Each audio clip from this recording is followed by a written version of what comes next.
The sound of children's laughter should never be followed by silence. But sometimes, in the most unexpected moments, innocence vanishes without explanation, leaving behind only questions that echo through decades. In the vast wilderness of Alaska, where the line between civilization and the unknown blurs like morning fog, two children walked into the night and never came back. Their names were Scott and Amy Fandel, and their story begins not with their disappearance, but with the ordinary evening that became anything but ordinary. Sterling, Alaska, in 1978 was the kind of place where everyone knew everyone else's business. Yet somehow, two children could vanish without a single witness. It was a town carved from the wilderness, where the Kenai Peninsula stretched toward the horizon in endless forests and pristine lakes. The air carried the scent of spruce and adventure, and children grew up understanding both the beauty and the danger of living on the edge of America's last frontier. Margaret Fandel never imagined that September 4, 1978, would be the last normal day of her life. She was a mother doing what mothers do, trying to balance work, life, and the challenges of raising two children essentially alone. Her marriage to Roger Fandel had crumbled earlier that year, leaving her to manage 13-year-old Scott and 8-year-old Amy in a cabin that felt both like home and a constant reminder of what had fallen apart. The cabin itself told a story of Alaska living. Located half a mile off Scout Lake Road, it sat in a heavily wooded area south of Sterling, surrounded by the kind of thick forest that could swallow sound and secrets alike. 2 bedrooms, basic amenities, and a front door with a broken lock that they had never bothered to fix, because this was Sterling, Alaska, where people trusted their neighbors and danger felt like something that happened to other people in other places. Margaret worked hard to provide for her children after Roger left in January of 1978. The separation had been difficult, and she found herself leaning on alcohol more than she cared to admit. But she was trying, doing her best to create stability for Scott and Amy while processing her own heartbreak and the challenges of single parenthood in a place where resources were limited and winters were long. Scott was the kind of boy who took responsibility seriously. At 13, he had already developed the protective instincts that come naturally to older siblings, especially in single-parent households. He was growing into his teenage years with the measured pace of rural Alaska children who learned early about responsibility and looking out for family. Amy, at 8, was still very much a little girl, with blonde hair and brown eyes that held the curiosity and trust that made her disappearance all the more heartbreaking. The Lupton family lived next door to the Fandels, and their children had become Scott and Amy's closest friends. In communities like Sterling, neighbors weren't just people who lived nearby. They were extended family, safety nets, and often the difference between isolation and belonging. The Lupton children walked to school with Scott and Amy every day, creating the kind of routine that gave Margaret comfort knowing her children weren't navigating their world alone. September 4, 1978, started like any other Monday. Margaret went to work, Scott and Amy attended school, and the rhythm of ordinary life continued without any hint of what was coming. But as evening approached, Margaret's sister Kathy Skonfelder was visiting from out of town, and the adults decided to spend some time at Good Time Charlie's, a local bar and restaurant that served as one of Sterling's social hubs. Good Time Charlie's was the kind of establishment that defined small-town Alaska social life. It was a place where residents gathered to share news, catch up with neighbors, and unwind after long days of work. The atmosphere was casual and family-friendly during dinner hours, and it wasn't unusual for people to bring their children along, especially when family was visiting and options for childcare were limited. Margaret, Kathy, Scott, and Amy arrived at Good Time Charlie's that evening, settling in for what should have been a pleasant family dinner. The restaurant portion was bustling with the usual crowd of locals, and the children were well-behaved as always. Scott, being 13, was old enough to help keep an eye on Amy while still enjoying the rare treat of dining out with family. The evening progressed normally, with conversation flowing between the sisters as they caught up on family news and life updates. Kathy's visit was a welcome break from routine for Margaret, who had been managing the stress of work and single parenthood without much respite. For Scott and Amy, it was an adventure, a break from the usual routine of homework and early bedtimes. As the evening wore on and the restaurant began transitioning to its bar atmosphere, Margaret and Kathy made the decision that would haunt them forever. Around 10 o'clock p.m., they drove Scott and Amy back to the cabin, tucked them in safely, and returned to Good Time Charlie's to continue their adult conversation without the children present. This decision, which seemed perfectly reasonable at the time, would later be scrutinized, analyzed, and judged by countless people who had never faced the challenges of single parenthood in rural Alaska.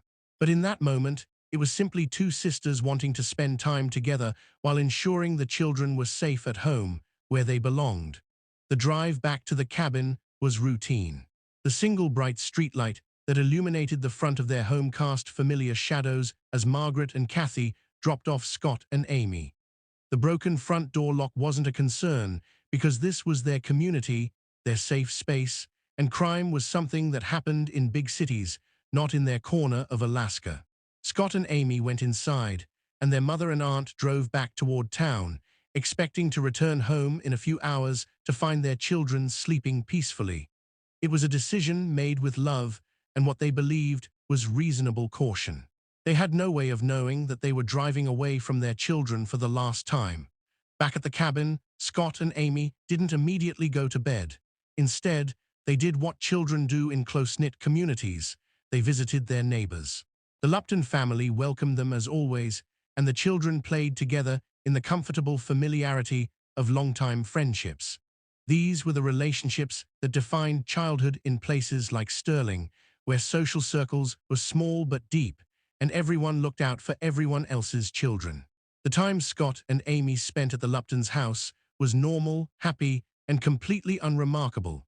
They played, laughed, and enjoyed the kind of simple childhood interactions that form the foundation of memory and security. When they were ready to head home, they said their goodbyes and walked the short distance back to their cabin, just as they had done countless times before. A neighbor driving by at 11:45 p.m. noticed lights on in the Fandel cabin. This detail would later become crucial to investigators trying to piece together the timeline of what happened that night. The lights indicated that Scott and Amy were awake, active, and going about their normal evening routine. There was no sign of distress, no indication that anything was amiss. Inside the cabin, Scott was apparently preparing his usual late-night snack. He had developed the habit of making macaroni before bed, a simple comfort food that satisfied his growing teenage appetite. The evidence suggests he had opened a can of tomatoes, set out a package of macaroni, and put a pot of water on the stove to boil. It was a routine he had performed many times before, the kind of domestic skill that children in rural Alaska learned early. But something interrupted Scott's snack preparation. The pot of water was left boiling on the stove, the macaroni package remained unopened on the counter, and the can of tomatoes sat abandoned next to it. Whatever happened next happened quickly and unexpectedly, leaving behind a frozen tableau of interrupted normalcy that would haunt investigators and family members for decades. Margaret and Kathy returned to the cabin sometime between 2 o'clock and 3 o'clock a.m. on September 5th. They had enjoyed their evening out, catching up on family news and sisterly conversation, expecting to find Scott and Amy sleeping peacefully in their beds. Instead, they found something that immediately felt wrong. The lights were out. This was unusual because Scott and Amy were both afraid of the dark and consistently left lights on throughout the night. Margaret had grown accustomed to returning home to a softly lit house, and the darkness that greeted them was the first sign that something wasn't right. Inside, they discovered the interrupted snack preparation, but in their fatigue and the assumption that children often abandon projects, they didn't immediately recognize it as evidence of something sinister. When they didn't find Scott and Amy in their beds, Margaret and Kathy assumed the children had decided to spend the night at the Luptons' house. This assumption seemed logical given how close the families were and how often the children played together. Exhausted from their evening out, Margaret and Kathy went to bed, planning to collect the children in the morning and get everyone back on their normal schedule. They had no way of knowing that while they slept, their world was already forever changed, that Scott and Amy were already gone, vanished into the Alaska night without a trace. The next morning began with the familiar rhythm of a school day. Margaret left for work around 8:30 a.m., still assuming the children were at the neighbor's house and would make their way to school as usual. Her work schedule was demanding, and she relied on the established routines that allowed Scott and Amy to manage their morning routine with the independence that rural children often develop early. Cassie slept until noon, waking to what she expected would be a quiet house with the children at school and Margaret at work. The silence felt normal, the kind of midday peace that comes when everyone is where they're supposed to be, doing what they're supposed to be doing. But at school, Amy's teacher marked her absent. When Margaret tried to call the school to check on Amy, she was told the child hadn't arrived. This was unusual enough to cause concern, but Margaret's boss refused to let her leave work to investigate. This decision, like so many others in this story, would later be examined and questioned. But in the moment, it was simply an unfortunate reality of working life and inflexible supervisors.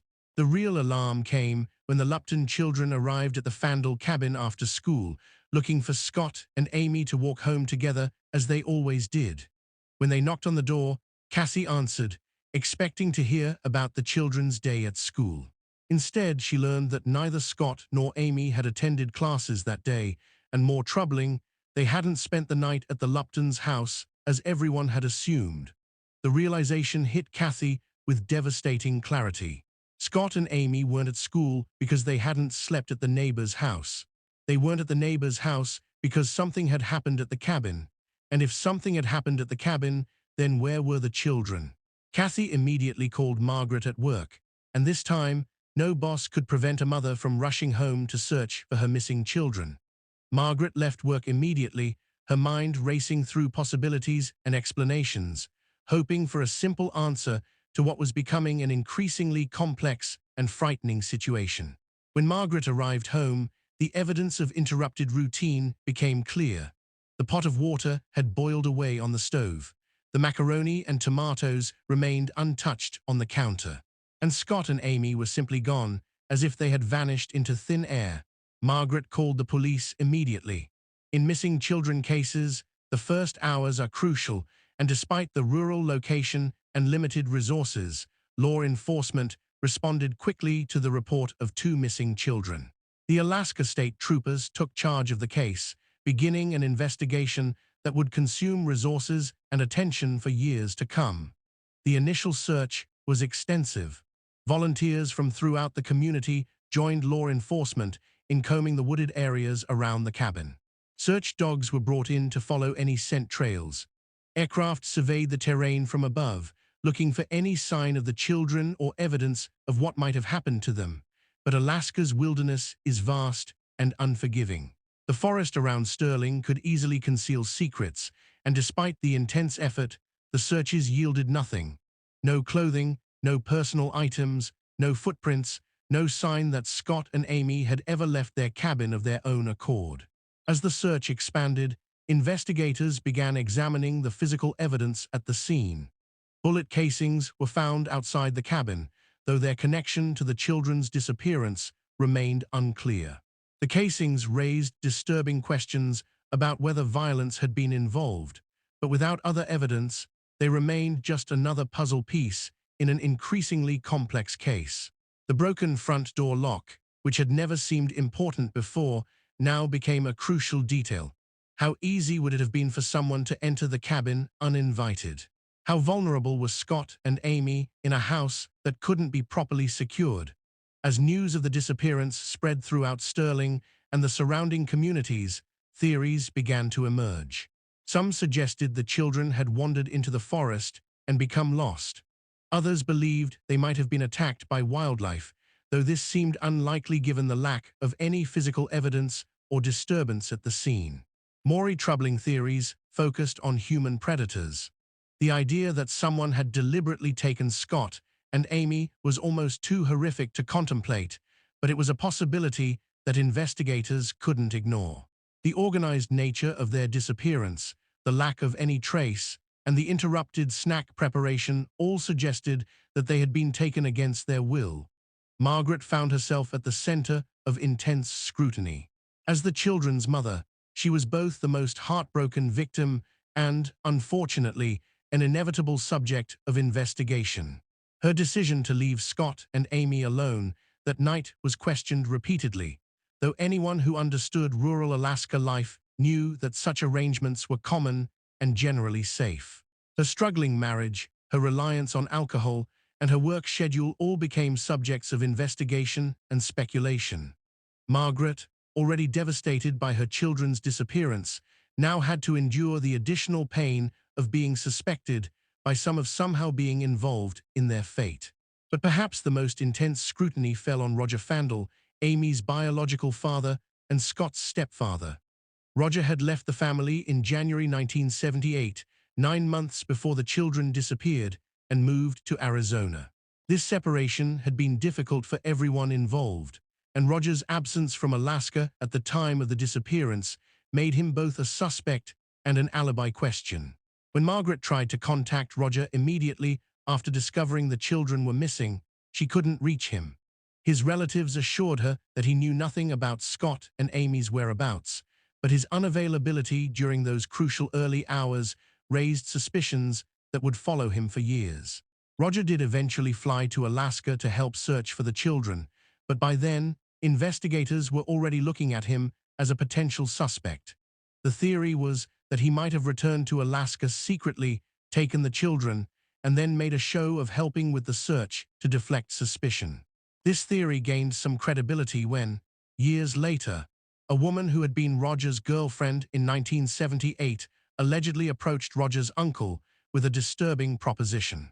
According to reports, she offered to reveal the children's fate in exchange for $5,000. The implication was that she knew what had happened to Scott and Amy and that Roger had been involved. However, this alleged extortion attempt never led to any concrete evidence or charges. The woman's credibility was questionable and her motivations unclear.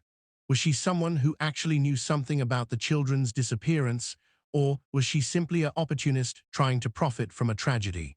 Roger was never charged in connection with the children's disappearance, and over time, investigators concluded that he wasn't involved.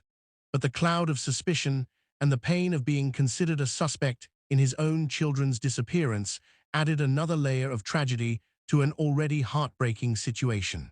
As the investigation continued, the lack of evidence became both frustrating and telling. In most missing children cases, there are clues, witnesses, or some trail to follow. But Scott and Amy had vanished so completely that it seemed almost impossible. This completeness suggested planning and deliberation rather than impulse or accident. The community of Sterling, meanwhile, was forever changed. Parents who had previously allowed their children freedom to play and explore now kept them closer. Doors that had rarely been locked were suddenly secured. The sense of safety and trust that had defined the community was shattered by the realization that terrible things could happen even in their remote corner of Alaska. Margaret struggled with guilt, grief, and the endless questions that came with having no answers. She began drinking more heavily, using alcohol to numb the pain of not knowing what had happened to her children. The combination of public scrutiny, private grief, and the absence of closure created a perfect storm of emotional devastation. Years passed without any breaks in the case. The children's disappearance became part of Sterling's local law, a cautionary tale that parents shared and a mystery that amateur detectives tried to solve. But despite numerous theories and countless hours of investigation, Scott and Amy remained missing. Margaret eventually made the difficult decision to leave Alaska. The memories were too painful, and the community that had once felt like home now felt like a constant reminder of loss. She moved to Illinois, where she eventually stopped drinking, remarried, and tried to rebuild her life, while never giving up hope that someday she would learn what happened to Scott and Amy. The case attracted attention from true crime enthusiasts and investigators around the country. The mysterious nature of the disappearance, the lack of evidence, and the various theories about what might have happened made it the kind of case that captures public imagination and refuses to be forgotten. Some theorists believed that Scott and Amy had been abducted by someone they knew, which would explain how they were taken without apparent struggle or disturbance.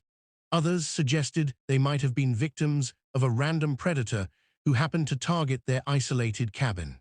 Still others wondered if they had somehow gotten lost in the wilderness, though this seemed increasingly unlikely as searches continued to yield nothing. Terry Schonfelder, Margaret's brother and the children's uncle, developed his own theory over the years. He believed that Amy might still be alive, possibly living under a different identity in Anchorage, Alaska, Lompoc, California, or Drummond, Montana. His theory was that Scott might have been killed shortly after the abduction because, as a 13-year-old boy, he would have been more likely to resist or try to escape. This theory, while heartbreaking, offered a glimmer of hope that at least one of the children might still be alive. Terry's belief that Amy could be living somewhere under a different name became a driving force in his continued efforts to keep the case in the public eye and search for answers. But theories, no matter how well-reasoned or passionately held, couldn't replace evidence. And evidence was exactly what the case lacked. Despite decades of investigation, countless hours of police work, and numerous tips from the public, no concrete proof of what happened to Scott and Amy had ever been found. The Alaska State Troopers continued to investigate the case as resources allowed, but with each passing year, the trail grew colder and the chances of finding answers grew slimmer. New investigators inherited the case files, read through decades of reports and theories, and found themselves as puzzled as their predecessors. The cabin where the Fandel family had lived was eventually destroyed in a fire several years after the children's disappearance. This loss of the physical crime scene eliminated any possibility that new forensic techniques might reveal evidence that earlier investigations had missed. As the decades passed, Scott and Amy's case became part of the larger landscape of cold cases that haunt law enforcement and families across America. These are the cases that never get solved, the mysteries that remain forever open, the questions that echo across years without answers. For Margaret, now living far from Alaska but never truly able to leave the events of September 4, 1978, behind, the passing years brought both acceptance and continued hope. In 1988, 10 years after her children disappeared, she expressed her hope that Scott and Amy were still alive somewhere. This hope, fragile but persistent, became a testament to a mother's love and the human capacity to believe in possibilities even when evidence suggests otherwise. The Fandel children's disappearance represents something larger than just one tragic night in rural Alaska. It speaks to the vulnerability of families, the limits of law enforcement resources, and the way that unsolved mysteries can define communities and individuals for generations. Sterling, Alaska, is forever marked by that September night when two children walked into darkness and never returned. The case has become part of the town's identity, a reminder that even in the most remote and seemingly safe places, tragedy can strike without warning or explanation. As we move forward in this story, we'll explore the investigation in greater detail, examine the various theories that have emerged over the decades, and try to understand not just what might have happened to Scott and Amy Fandel, but how their disappearance has affected everyone who knew them and everyone who has tried to find them. The truth about what happened that night remains hidden somewhere in the vast Alaska wilderness, locked in the memory of someone who has never spoken, or buried so deep that it may never be found. But the search for answers continues, driven by love, hope, and the fundamental human need to understand how innocence can vanish so completely and leave behind only silence. Scott and Amy Fandel were more than just missing children. They were individuals with personalities, dreams, and futures that were stolen from them and from everyone who loved them. As we continue to explore their story, we carry with us the hope that somehow, someday, their voices will be heard again and their fate will finally be known. The night of September 4, 1978, changed everything for the Fandel family and the community of Sterling, Alaska. What began as an ordinary evening became the beginning of a mystery that has persisted for nearly half a century. In the following parts of this story, we'll delve deeper into the investigation, the suspects, the theories, and the ongoing quest for truth that continues to this day. But for now, we pause with the image of two children, Scott and Amy Fandel, as they were last seen alive.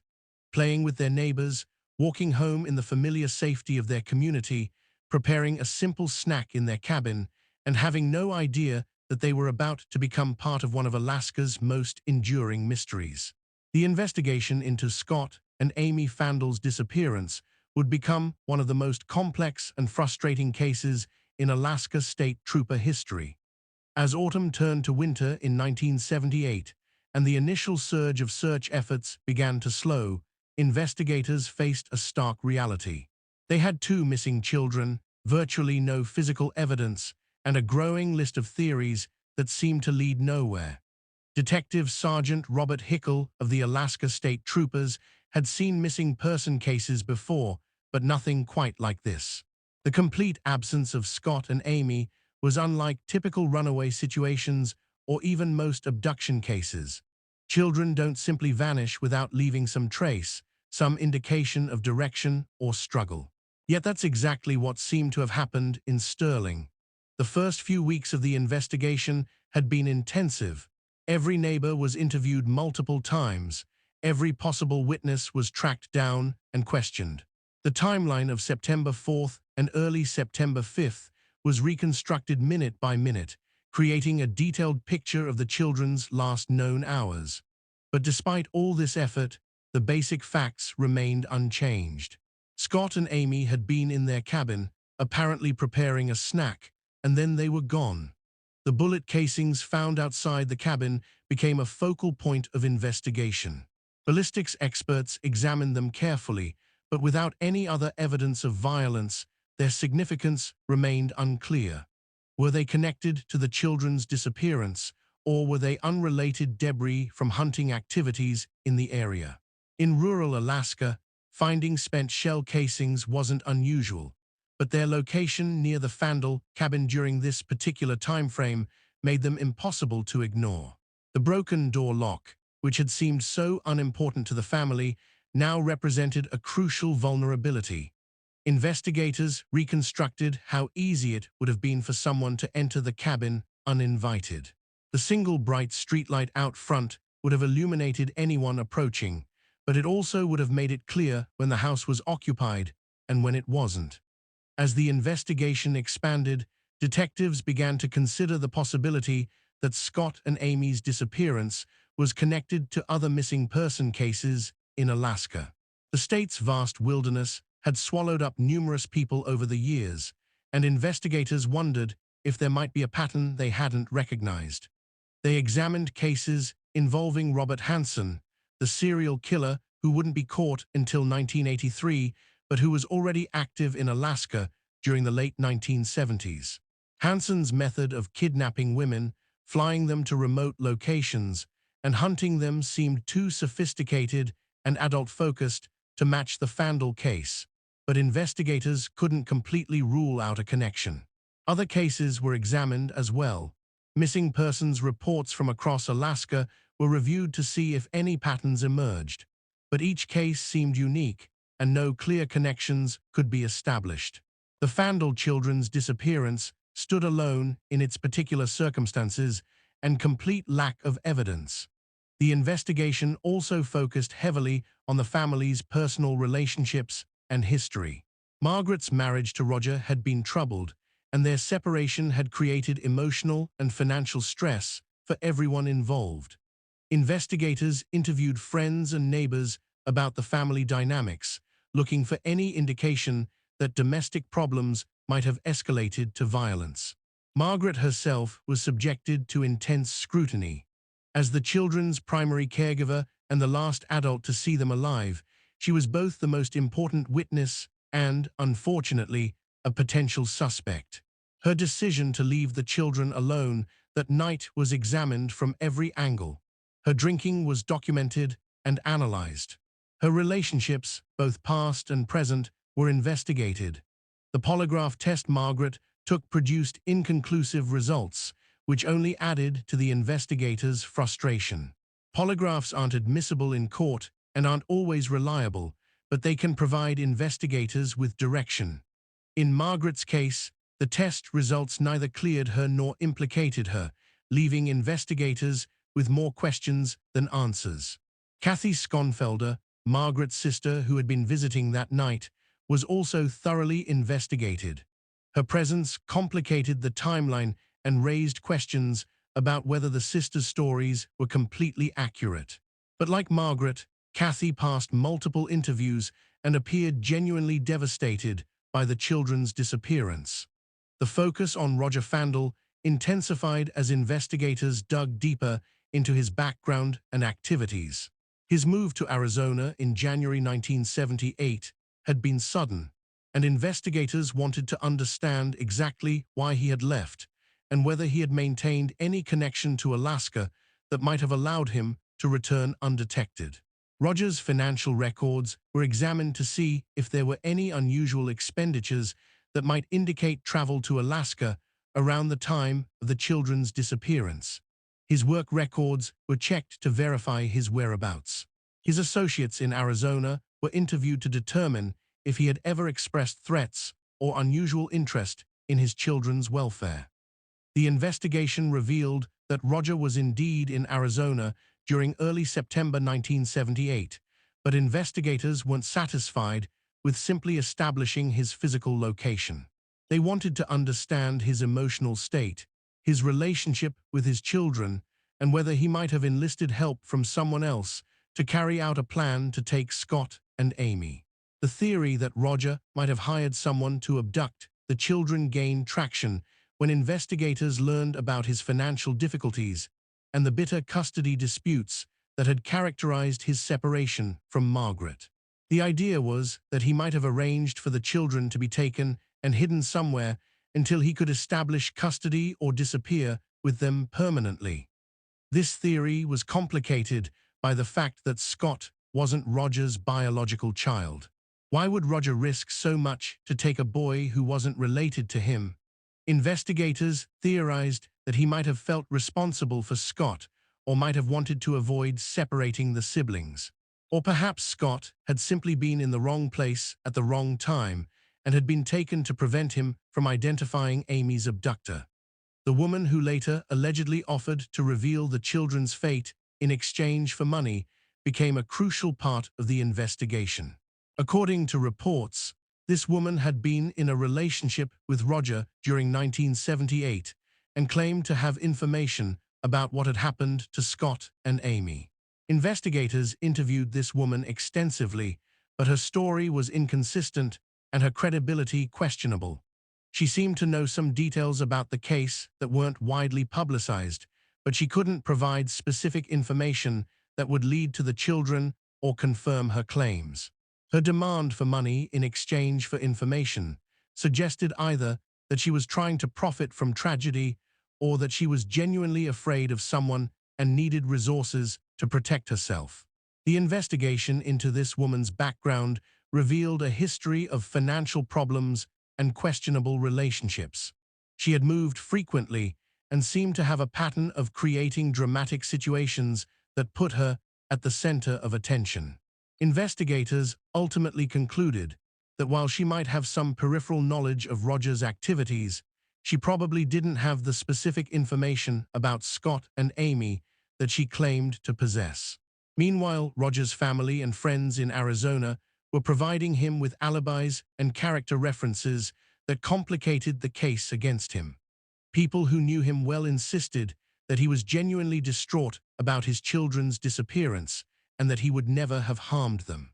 His participation in the search efforts seemed sincere, and his cooperation with investigators appeared genuine. The investigation also examined the possibility that the children's disappearance was connected to Margaret's work or social relationships.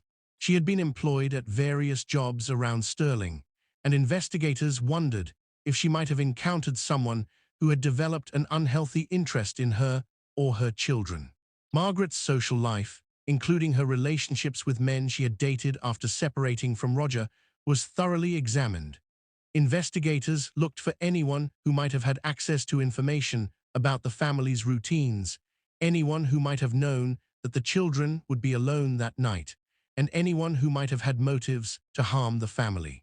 But this line of investigation also led nowhere. Margaret's relationships appeared to be casual and generally positive. No one in her social circle exhibited the kind of behavior or had the kind of background that would suggest involvement in child abduction. The investigation expanded to include registered sex offenders and known criminals throughout Alaska. The state's database was relatively small in 1978, but investigators checked every possible lead. They looked for anyone with a history of violence against children, anyone who had been in the Sterling area around the time of the disappearance, and anyone whose behavior patterns might match the circumstances of the case. This approach yielded several persons of interest, but no concrete suspects. Alaska's transient population, including seasonal workers, military personnel, and drifters, made it difficult to track everyone who might have been in the area during early September 1978. The investigation also considered the possibility that Scott and Amy had been taken by someone involved in illegal activities who needed to eliminate witnesses. The Kenai Peninsula had its share of drug trafficking, illegal hunting, and other criminal enterprises that might have put the children in danger if they had accidentally witnessed something they shouldn't have seen. But again, there was no evidence to support this theory. Scott and Amy's activities on September 4th were well documented and appeared completely normal. They had attended school, visited neighbors, and gone to dinner with their family. There was no indication that they had encountered anything unusual or threatening. As months passed and the investigation continued to yield no results, the strain on everyone involved became evident. Margaret's grief was compounded by the constant scrutiny and the implied accusations that came with being investigated. The community of Sterling was divided between those who supported the family and those who suspected them of somehow being involved in the children's disappearance. The Alaska State Troopers faced criticism for their handling of the case.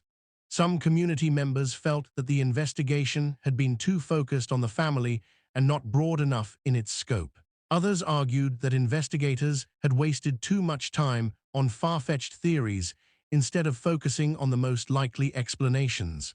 The media attention surrounding the case brought both help and complications. News reports about the missing children generated tips from across Alaska and beyond, but most of these tips proved to be either mistaken identity reports or information from well-meaning people who had no actual knowledge of the case. One particularly promising lead came from a truck driver who claimed to have seen two children matching Scott and Amy's description at a rest stop several hundred miles from Sterling on September 5th. The timing and location made this sighting potentially significant, and investigators devoted considerable resources to following up on it. But when they tracked down the truck driver and interviewed him in detail, his story began to fall apart. He couldn't provide specific details about the children's appearance or behavior that weren't already widely known from media reports. Security cameras at the rest stop didn't show any children matching the description during the time frame he specified. Similar false leads continued to plague the investigation. People who genuinely wanted to help would report sightings or provide information that seemed important but ultimately led nowhere. Each false lead consumed investigative resources and raised hopes that were then dashed when the information proved inaccurate. The psychological impact of the case on the investigators themselves was significant. Detective Hickel and his colleagues found themselves personally invested in finding Scott and Amy, but their professional training and experience told them that the chances of a positive outcome were decreasing with each passing day. The standard protocols for missing children cases assume that time is critical. The first 24 hours are crucial, the first week is vital, and after a month, the chances of finding missing children alive drop dramatically. As Scott and Amy's case passed these milestones without any breaks, investigators had to confront the possibility that they might never find answers. The seasonal changes in Alaska added another layer of complexity to the investigation. As winter approached, any physical evidence that might have existed outdoors would be covered by snow and preserved until spring. But winter also meant that search efforts would be severely limited by weather conditions and shortened daylight hours. The spring of 1979 brought renewed search efforts as snow melted and areas that had been inaccessible during winter could be examined again. Volunteers once again combed through the forests around Stirling, looking for any sign of the missing children. Advanced search techniques were employed, including cadaver dogs specifically trained to detect human remains. But spring brought disappointment along with renewed hope.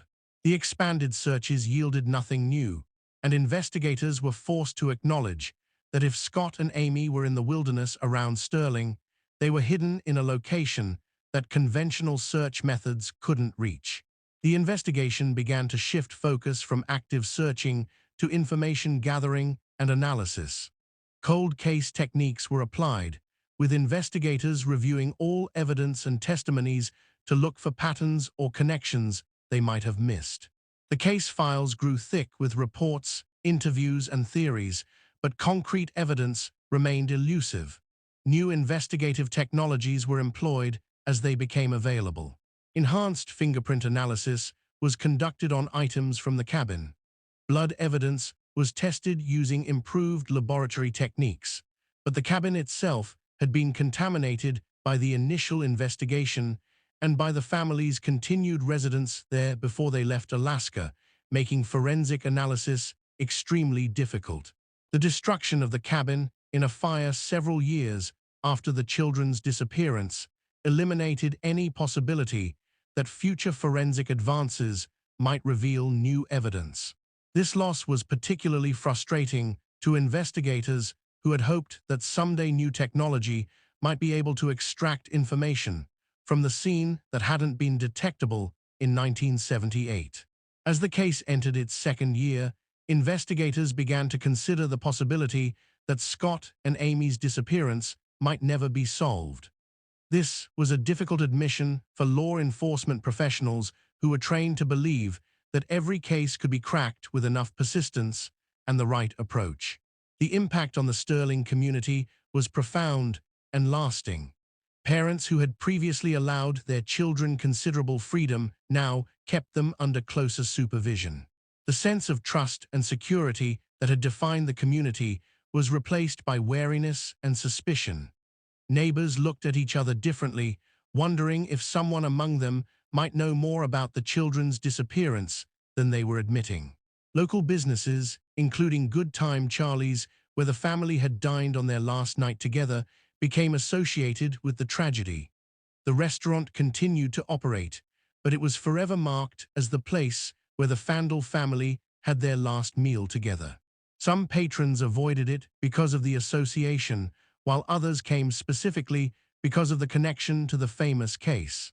The school that Scott and Amy had attended was also affected. Teachers and administrators had to deal with the trauma experienced by the children's classmates and friends. Counseling services were provided, but the impact of losing two peers under such mysterious circumstances affected the entire student body. Margaret's departure from Alaska was seen by some as evidence of guilt and by others as a natural response to unbearable circumstances. Those who supported her understood that staying in Stirling would mean living with constant reminders of her loss and ongoing suspicion from some community members. Those who suspected her involvement saw her leaving as an attempt to escape scrutiny. The investigation continued even after Margaret left Alaska, but it became increasingly difficult to maintain momentum without the family's physical presence in the state.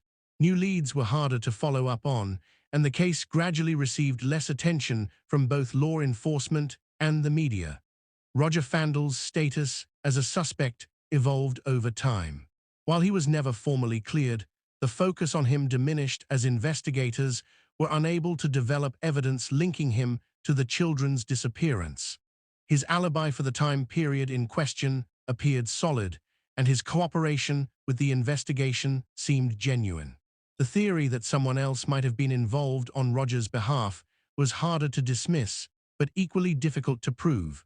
Without evidence of communication between Roger and potential accomplices or financial records showing payments for such services, this theory remained purely speculative. Terry Schonfelder's belief that Amy might still be alive became a driving force in keeping the case in the public eye. His theory that she could be living under a different identity somewhere in Alaska, California, or Montana gave the case a different dimension than typical missing children cases that were assumed to involve deceased victims. This possibility, however remote, meant that the case couldn't be treated simply as a homicide investigation. Resources had to be devoted to following up on sightings and tips from people who thought they might have encountered Amy as she grew older. Age progression photographs were created and distributed, showing what Amy might look like as a teenager and young adult. The age progression effort was both hopeful and heartbreaking. Each new image represented the possibility that Amy was still alive somewhere, but it also emphasized how much time had passed and how much of her childhood had been stolen. Margaret looked at these images with a mixture of hope and pain, seeing the daughter she had lost growing up in photographs while remaining absent from her life. Scott's case was treated differently because Terry's theory suggested that the 13-year-old boy had been killed shortly after the abduction. This theory was based on the assumption that Scott would have been more likely to resist his captors or attempt escape, making him a liability that needed to be eliminated. If this theory was correct, then Scott's remains were somewhere waiting to be discovered. Investigators continued to search for any sign of his body, but Alaska's vast wilderness offered countless locations where remains could be hidden indefinitely. The psychological profiles developed by FBI behavioral analysts suggested that the person or persons responsible for Scott and Amy's disappearance were likely local to the area and familiar with the family's routines. The organized nature of the abduction, the lack of physical evidence, and the complete disappearance of both children suggested careful planning and execution. These profiles helped investigators focus their efforts on individuals who had the local knowledge necessary to carry out such a plan, but they also highlighted how difficult the case would be to solve. If the perpetrator was indeed someone from the local community, they were someone who had successfully maintained their secret for years while living among people who were actively looking for answers. The case attracted attention from amateur investigators and true crime enthusiasts who developed their own theories about what might have happened to Scott and Amy. Some of these theories were well-researched and thoughtful, while others were based on speculation and wishful thinking. The Internet's emergence in the following decades brought new attention to the Fandel case. Online forums devoted to missing children and cold cases featured extensive discussions about possible explanations for the disappearance. Some participants claimed to have inside information or new theories that could solve the case, but none of these claims led to concrete evidence or arrests. The digitization of case files and the ability to cross-reference information across different jurisdictions brought new possibilities for solving cold cases like the Fandel disappearance. Investigators could now search databases more efficiently and look for patterns across larger geographic areas and longer time periods. DNA technology, which didn't exist in 1978, offered new possibilities for forensic analysis if any biological evidence from the case could be located and tested.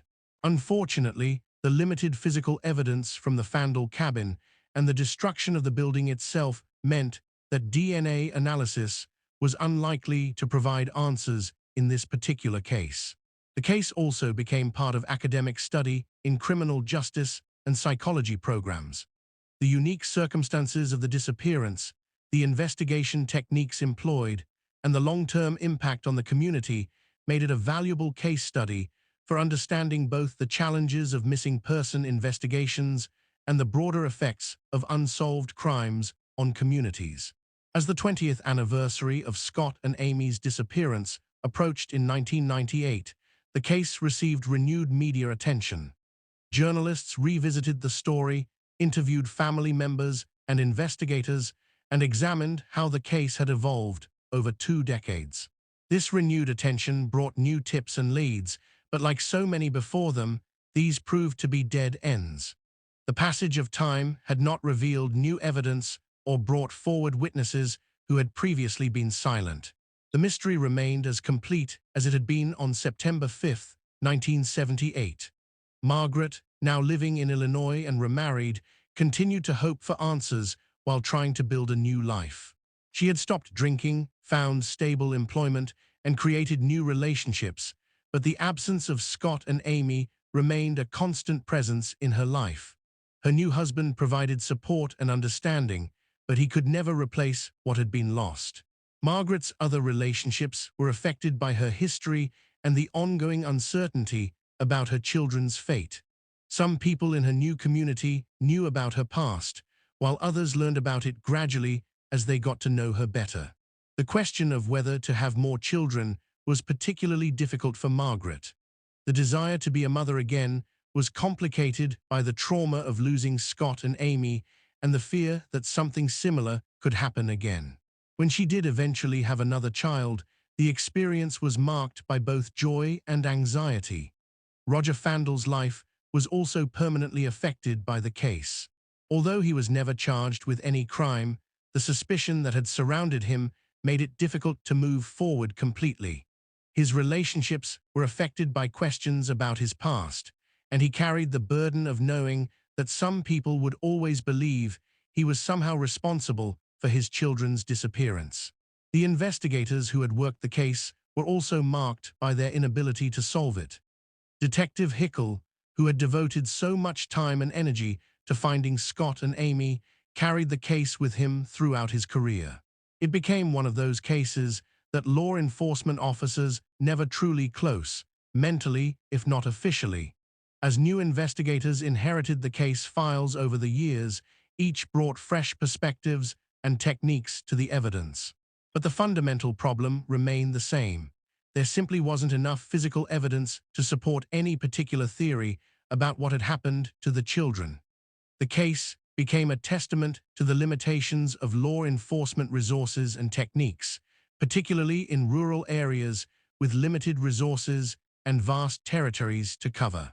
It highlighted the importance of scene preservation, witness interviews, and evidence collection, while also demonstrating how even careful investigation might not be enough to solve every case. The Fandel children's disappearance also became part of the larger conversation about child safety and family structures. The fact that Scott and Amy had vanished while in their own home, in what should have been a safe environment, challenged assumptions about where and how children were most vulnerable. The case raised questions about the responsibilities of parents, the role of community in protecting children, and the balance between giving children freedom and keeping them safe. These questions became even more relevant as societal attitudes toward child supervision and independence evolved in subsequent decades. As we approach the final part of this story, the case remains officially unsolved. Scott and Amy Fandel are still listed as missing persons, though they would now be adults if they were still alive. Their disappearance continues to haunt their family, their community, and everyone who has tried to find answers to what happened that night in Sterling, Alaska. The investigation has never been officially closed, and tips are still followed up when they come in.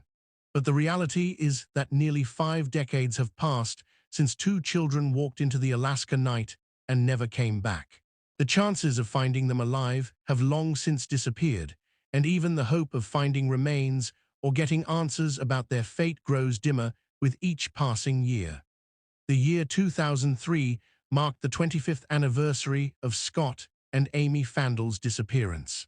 For most missing children cases, such a milestone would signify the final transition from active investigation to historical cold case. But for Margaret Fandel, now Margaret Hillman, after remarrying, it represented something entirely different. A quarter-century of living with questions that had no answers and a grief that had no resolution. Margaret had built a new life in Illinois, far from the Alaskan wilderness that had taken her children. She had found love again with a man who understood her past and supported her healing journey. She had maintained her sobriety for years, turning her life around from the dark period following the children's disappearance. But success in rebuilding her life couldn't fill the void left by Scott and Amy. The anniversary brought renewed media attention, as such milestones often do. Reporters who had covered the original story returned to examine how the case had evolved. New journalists discovered the story for the first time, drawn by its mysterious circumstances and the complete lack of resolution. Television programs featuring unsolved mysteries included segments about the Fandel children, keeping their story in the public consciousness. But media attention, while helpful in keeping the case alive, also brought pain. Each interview required Margaret to relive that terrible night, to describe again the moment she realized her children were gone, to answer the same questions she had been answering for 25 years. The scrutiny was well-intentioned, but emotionally exhausting. The Alaska State Troopers, now under different leadership than in 1978, faced budget constraints and prioritization challenges that affected their ability to pursue cold cases. Detective work on the Fandel case was limited to following up on tips as they came in and reviewing the files when new investigative techniques became available. But without fresh evidence or credible leads, there was little active investigation to pursue. The original investigators had retired, taking with them the institutional knowledge and personal investment that had driven the early years of the investigation. New detectives inherited thick case files but lacked the emotional connection and detailed familiarity that comes from working a case from the beginning. Detective Hickle, now retired, occasionally spoke publicly about the case that had haunted his career. He expressed frustration at never finding answers, but also pride in the thoroughness of the investigation. His team had followed every lead, examined every theory, and pursued every possible avenue of investigation. If they hadn't found Scott and Amy, it wasn't for lack of trying. Roger Fandel had largely faded from public attention as a suspect, though online discussions and amateur investigators occasionally revived theories about his potential involvement. He had built a new life in Arizona, remarried, and tried to move forward while carrying the burden of suspicion that had never been completely lifted. The woman who had allegedly offered to reveal the children's fate in exchange for money had disappeared from the narrative entirely. Whether her claims had been genuine or opportunistic, she had never provided the information she promised, and investigators had moved on to other theories. Terry Sconfelder continued to believe that his niece Amy might still be alive somewhere, living under a different identity. His conviction drove him to follow up on tips and sightings, to distribute age progression photographs, and to maintain websites and social media presence dedicated to keeping the case active. Terry's theory about Amy's survival was both a source of hope and a form of torture. If Amy was indeed alive, then every day that passed without finding her was another day of lost connection. But if she wasn't alive, then his efforts were devoted to an impossibility, and the energy he spent searching could be better directed elsewhere. The age progression photographs of Amy showed a young woman who would have been 33 years old in 2003. These images were distributed through missing children organizations, posted on websites, and shared through social media as these platforms developed. But despite widespread distribution, no credible sightings or contacts resulted. The technology revolution of the 1990s and early 2000s brought new tools to missing person investigations. DNA databases, computer matching systems, and improved communication between law enforcement agencies offered hope that cold cases like the Fandel disappearance might finally be solved. But the Fandel case was largely immune to these technological advances. The lack of physical evidence meant that DNA testing offered little help. The absence of any credible sightings or contacts meant that database matching was unsuccessful. The complete nature of the children's disappearance left investigators with nothing new to analyze or compare. The internet did bring the case to a new generation of true crime enthusiasts and amateur investigators. Online forums devoted to missing children and unsolved mysteries featured extensive discussions about the Fandel case. Participants analyzed every detail of the investigation, proposed new theories, and shared information across a global network of interested individuals. Some of these amateur investigators brought fresh perspectives and creative thinking to the case. They noticed patterns or connections that professional investigators might have overlooked. They brought specialized knowledge from their own careers or interests that could illuminate different aspects of the mystery. But amateur investigation also brought problems. Speculation was sometimes presented as fact. Theories were developed based on incomplete information or misunderstandings about the case details. Family members and law enforcement officials found themselves dealing with inquiries based on inaccurate information or unfounded theories. The balance between keeping a case in the public eye and protecting the privacy and dignity of those affected became increasingly difficult to maintain. Margaret found herself receiving calls and emails from well-meaning people who had developed theories about her children's disappearance, but lacked the sensitivity to understand how painful these contacts could be. As the years passed, the Fandel case became part of the broader cultural fascination with true crime. Podcasts, documentaries, and television programs regularly featured the story, each bringing their own perspective and emphasis to the events of September 1978. This attention served the important purpose of keeping Scott and Amy's story alive. New audiences learned about the case, increasing the chances that someone with relevant information might come forward. Tips continued to come in, though they were increasingly likely to be based on the media coverage rather than actual knowledge of the children's fate. The community of Sterling, Alaska, had also evolved over the decades. The population had grown and changed, with many of the people who had lived there in 1978 moving away or passing away. New residents knew about the Fandel case as part of local history, but lacked the personal connection and emotional investment of those who had lived through the original events. Good Time Charlie's, where the family had shared their last meal together, had changed ownership multiple times and was eventually demolished. The physical landmarks associated with the case gradually disappeared, making it harder for investigators to reconstruct the events or for family members to maintain connection to the locations where Scott and Amy had last been seen. The cabin where the family had lived was long gone, destroyed in a fire that eliminated any remaining physical evidence. Scout Lake Road still existed, but development had changed the character of the area.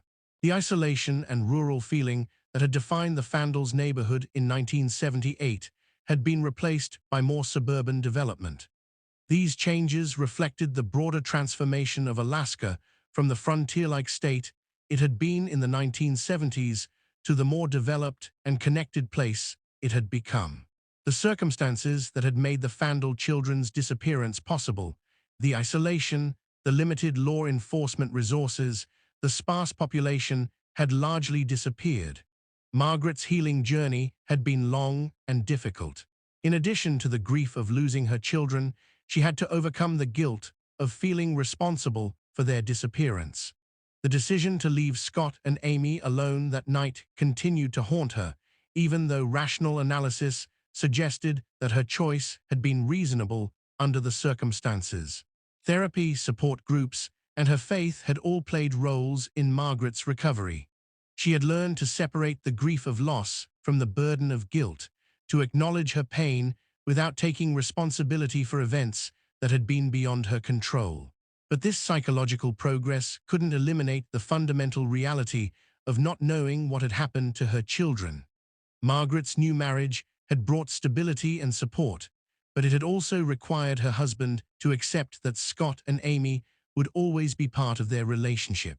Her new family understood that certain dates would always be difficult, that media attention would periodically disrupt their privacy, and that the unresolved nature of the case meant that emotional healing would never be complete. The decision to have another child had been particularly complex for Margaret. The joy of motherhood was complicated by fears about safety and protection that went far beyond normal parental concerns. Every time her new child was out of sight, Margaret experienced anxiety that was rooted in the knowledge that children can disappear without warning or explanation. Roger Fandel's experience had been different but equally challenging. While Margaret had been viewed primarily as a victim, Roger had faced years of suspicion and scrutiny. His attempts to build a new life were complicated by background checks that revealed his connection to a notorious missing children case. Roger's new relationships had been affected by questions about his past. Dating was difficult when potential partners discovered his history through internet searches. Professional opportunities were sometimes limited when employers learned about his connection to the case. The presumption of innocence that should protect people who have never been charged with crimes was difficult to maintain in practice.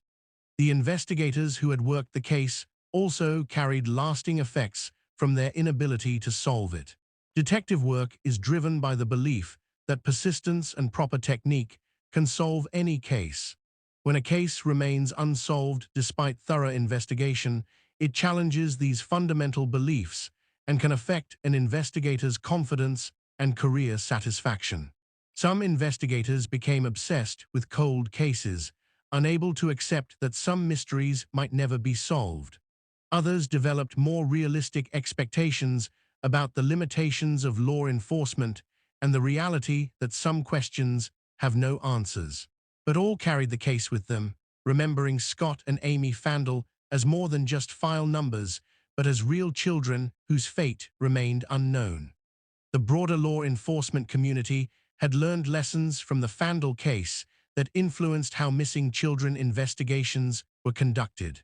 The importance of scene preservation, the need for immediate and comprehensive searches, and the value of coordinating resources across jurisdictions had all been reinforced by the challenges encountered in this case. The development of Amber Alert systems and other rapid response protocols for missing children was influenced by cases like the Fandel disappearance, where critical time had been lost because the children's absence wasn't immediately recognized as suspicious. The protocols that now exist for missing children cases were designed to prevent the kind of delays that had occurred in Sterling in 1978. Training programs for law enforcement officers now include case studies like the Fandel disappearance to illustrate the challenges of missing person investigations and the importance of thorough, immediate response. The case had become part of the institutional knowledge that helps prepare new investigators for the complexities they might encounter. As the case entered its fourth decade, a new generation of investigators occasionally reviewed the files, bringing fresh eyes and modern techniques to the evidence. But the fundamental problem remained unchanged. Without physical evidence or credible witnesses, there was little for modern investigative techniques to analyze. Advances in psychology and behavioral analysis had provided new insights into the type of person who might be responsible for the children's disappearance. Profiles suggested that the perpetrator was likely someone familiar with the family's routines, comfortable in the Sterling area, and psychologically capable of maintaining secrecy over decades. But psychological profiles, while helpful in focusing investigative efforts, couldn't identify specific individuals without supporting evidence. The profiles reinforced what investigators had long suspected, that the person responsible was probably someone local who had successfully hidden their secret for years. The passage of time had both helped and hindered the investigation. On one hand, advances in technology and technique offered new possibilities for analysis. On the other hand, witnesses had died, memories had faded, and physical evidence had been lost or degraded. The statistical reality was that missing children cases that aren't solved quickly are unlikely to be solved at all. The Fandel case had long since passed the point where traditional investigative approaches were likely to succeed. Any resolution would probably depend on someone coming forward with information they had previously kept secret, or on the discovery of physical evidence that had somehow been overlooked. Margaret's 60th birthday in 2008 was marked by reflection on 3 decades of life without Scott and Amy. She had successfully rebuilt her life, maintained her sobriety, and created new relationships and purposes. But she had also lived for 30 years with questions that had no answers and grief that had no resolution. The milestone prompted Margaret to speak publicly about the case again, sharing her perspective on how the investigation had been conducted and what she hoped might still be possible.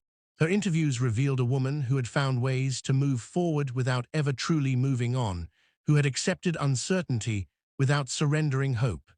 Margaret's message to anyone who might have information about Scott and Amy's fate was simple. It wasn't too late to come forward. Even decades later, any information could help provide the closure that had been missing for so long. She emphasized that she wasn't interested in revenge or punishment, only in knowing what had happened to her children.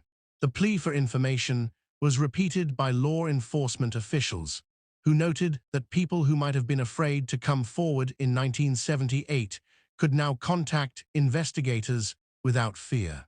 Witnesses who had been children at the time were now adults who might remember details they hadn't understood at the time. People who had been protecting someone else might now feel free to speak. But these appeals, like so many before them, went unanswered. If someone out there knew what had happened to Scott and Amy Fandel, they weren't ready to share that information. The secret, whatever it was, remained locked away. Terry Sconfelder's conviction that Amy might still be alive had evolved over the years. What had once been active searching and investigation had become more of a philosophical position, a refusal to accept that his niece was dead without proof. His websites and social media presence continued to share information about the case, but with less expectation of immediate results. The age progression photographs now showed Amy as a middle-aged woman who would be in her 40s. These images were increasingly speculative, based on limited childhood photographs and general aging patterns. But they served the important purpose of reminding people that if Amy was alive, she was no longer the 8-year-old girl who had disappeared in 1978. The question of what Scott and Amy would have become if they had lived haunted everyone who remembered them. Scott would have graduated high school, possibly attended college, chosen a career, and perhaps started a family of his own. Amy would have grown from a curious 8-year-old into a woman with her own dreams and accomplishments. These phantom lives represented not just the personal loss experienced by Margaret and the extended family, but the broader social loss of what these individuals might have contributed to their communities and the world. Missing children cases rob society of unknown potential, of contributions that will never be made and relationships that will never be formed. The ripple effects of Scott and Amy's disappearance had extended far beyond their immediate family. Friends and classmates had been affected by the loss of their peers. Teachers and school officials had dealt with the trauma experienced by the school community. Neighbors had lost their sense of safety and security. The case had also affected the broader Alaska community's perception of child safety and family structures. The randomness of the children's disappearance had reinforced the understanding that tragedy could strike anyone, anywhere, without warning or explanation. As the case approached its 40th anniversary, it had achieved a kind of permanent status in Alaska folklore. It was one of those stories that defined a place and time, that people shared with newcomers as part of explaining the community's history and character. But folklore status also meant that the facts of the case sometimes became confused with speculation and legend. Details were embellished or misremembered as the story was retold over the years. Investigators occasionally had to correct misconceptions that had developed about the case, separating fact from fiction. The internet age had accelerated this process, with inaccurate information spreading quickly through social media and forum discussions. Well-meaning people shared theories and facts that weren't based on official case information, creating confusion about what was actually known about the children's disappearance. Margaret found herself in the strange position of being a guardian of her children's story, correcting misinformation and protecting their memory from sensationalization. She wanted their story to be remembered accurately, not as the subject of wild theories or exploitation by people seeking attention or profit. The emotional toll of this responsibility was significant. Margaret had to balance her desire to keep Scott and Amy's case in the public eye with her need to protect herself and her family from intrusive attention and inaccurate speculation. As Margaret entered her 70s, she faced the reality that she might never learn what happened to her children. The hope that had sustained her for decades was increasingly tempered by acceptance that some questions might never have answers. This acceptance didn't mean giving up hope entirely, but rather learning to live with uncertainty as a permanent condition rather than a temporary challenge to be overcome. Margaret had developed the ability to hold both hope and acceptance simultaneously, to continue believing that answers were possible while building a life that didn't depend on getting them. The lesson that Margaret's journey offered was about the nature of grief and healing in cases where closure isn't possible. Traditional models of grief assume that there will eventually be resolution, that the mourning process will reach a point of acceptance and peace. But when children simply disappear without explanation, traditional grief models don't apply. Instead, families like Margaret's must develop new ways of understanding loss and healing.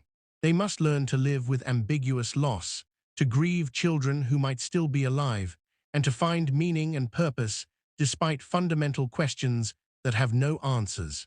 Margaret's spiritual journey had been an important part of her healing process. Her faith had provided comfort and strength during the darkest periods, and it had offered a framework for understanding suffering and loss that went beyond human explanation. But faith hadn't eliminated the pain or provided easy answers to difficult questions. Instead, it had offered a way of living with mystery and uncertainty that allowed for both grief and hope, both acceptance and continued searching. The extended Fandel family had also been affected by decades of uncertainty. Grandparents had died without knowing what happened to their grandchildren. Siblings and cousins had grown up with the knowledge that family members could simply disappear. The trauma had been transmitted across generations, affecting people who had never met Scott and Amy, but who carried their story as part of family history.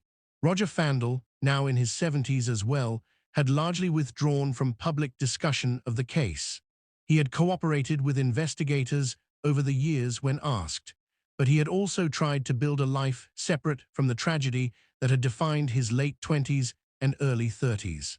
Roger's perspective on the case was complicated by his dual role as both a grieving parent and a former suspect.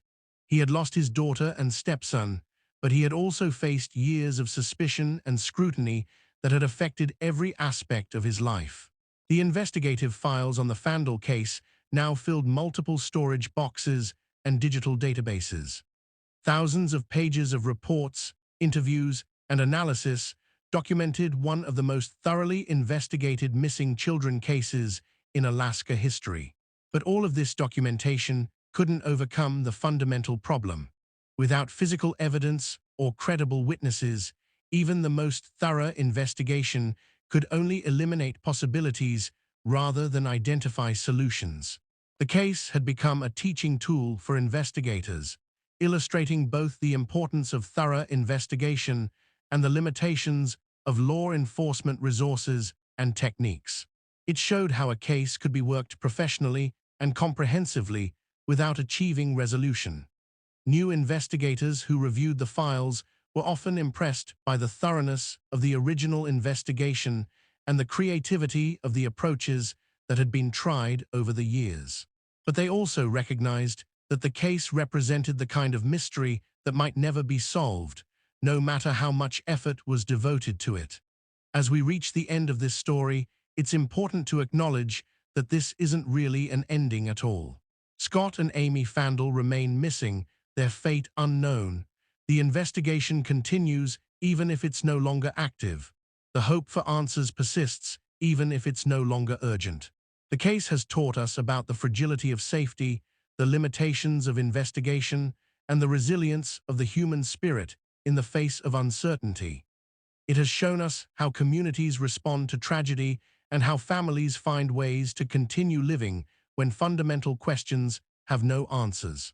But perhaps most importantly, it has reminded us that Scott and Amy Fandel were not just the subjects of a mystery or the victims of a crime. They were individuals with personalities, dreams, and potential that was stolen from them and from everyone who loved them. Scott was a 13-year-old boy who took care of his little sister and made late-night snacks and was growing into the kind of young man who would have made his family proud. Amy was an 8-year-old girl with blonde hair and brown eyes who trusted the world around her and had no reason to expect that trust to be betrayed. They were children who deserved to grow up, to experience all the joys and challenges and opportunities that life offers.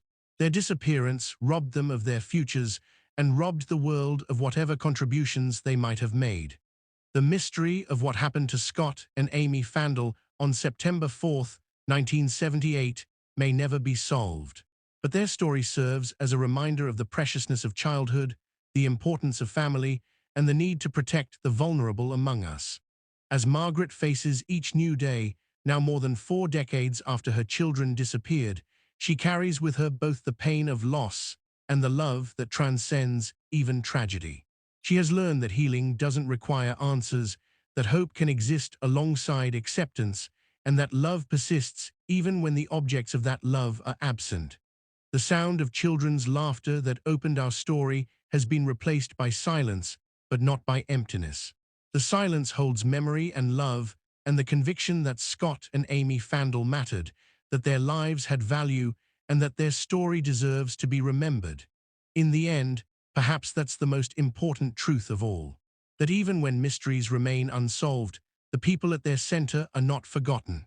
Scott and Amy Fandel live on in the memories of those who loved them, in the continued efforts to find answers, and in the hope that someday, somehow, their voices will be heard again. Until that day comes, their story continues, not as a mystery to be solved, but as a testament to love that endures even in the face of the unknowable. And somewhere, in the vast wilderness of Alaska, or in the hidden corners of human memory, the truth about what happened that September night remains, waiting for the moment when it can finally be revealed. The children who walked into the darkness and never came back are still walking, still present in the hearts and minds of everyone who refuses to let their story end in silence. In that persistence of memory and love, Scott and Amy Fandel have achieved a kind of immortality that transcends even the mystery of their disappearance.